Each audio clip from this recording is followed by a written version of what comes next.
পাচারের 40,000 কোটি টাকার সম্পদ ফেরত আনাই এখন বাংলাদেশের জন্য বড় চ্যালেঞ্জ।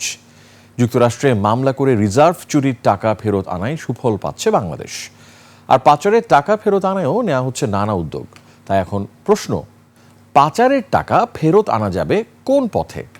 সাদাত হাবিব সেতু জানাচ্ছেন বিস্তারিত। I am Ox. বাংলাদেশ থেকে অর্থ পাচার করে বিশ্বের 9 দেশে 40,000 কোটি টাকার সম্পদ তৈরি করেছেন পাচারকারীরা। এই তথ্য জাতীয় রাজস্ব বোর্ডের কেন্দ্রীয় গোয়েন্দা সেলের। এই অর্থ দেশে ফেরত আনার আগে প্রয়োজন ওই সম্পদ আটকানো, যাতে তারা তা বিক্রি করতে না পারেন। যে প্রক্রিয়াটায় অর্থ পাচার হয়েছে সেটা সম্পর্কে আমাদের কর্মকর্তাদের একটা আগের তুলনায় স্পষ্টতর ধারণা হয়েছে, এটা ইতিবাচক। জুনে বাংলাদেশ ব্যাংকের তথ্য ও আবেদনে যুক্তরাজ্যের national crime agency NCA Salman F রহমানের পরিবারের সদস্যদের মালিকানাধীন 9 কোটি পাউন্ড আর সাবেক ভূমিমন্ত্রী সাইফুজ্জামান চৌধুরীর 17 কোটি পাউন্ড মূল্যের সম্পদ জব্দ করেছে। এই প্রক্রিয়া এগিয়ে নিতে সরকার এরই মধ্যে বিদেশে পরামর্শক নিয়োগ করেছে, মামলা করারও সিদ্ধান্ত নিয়েছে। আর দেশীয় আইনেও পরিবর্তন হবে। একটা মামলা ফাইল করতে হবে এবং মামলা ফাইল করে সেটার সাথে সাথে একটা অর্ডার আপনাকে কোর্ট থেকে নিতে হবে, যে আইদার ফ্রিজিং অর্ডার বা আপনাকে নর্মালি যেটা করে যে ফ্রিজিং অর্ডার নেওয়াটা। এনবিআর এর কেন্দ্রীয় গোয়েন্দা সেল বলছে, মোট 9 দেশে এমন 352 পাসপোর্টের সন্ধান মিলেছে, যা টাকার বিনিময়ে অর্জন করা।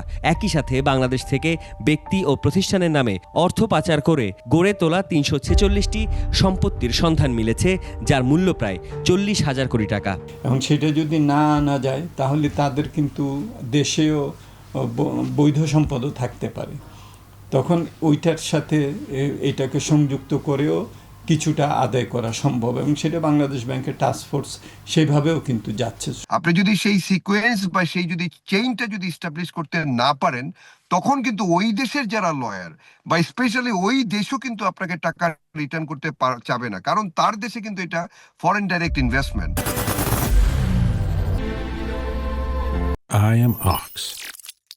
বাংলাদেশের এখন মূল কাজ হলো পাচার হওয়া এই অর্থের প্রমাণ সংগ্রহ করা এবং পাচারের অর্থে ওই সম্পদ কেনা হয়েছে তা প্রমাণ করা, যা আন্তর্জাতিক পর্যায়ে গ্রহণযোগ্য হবে।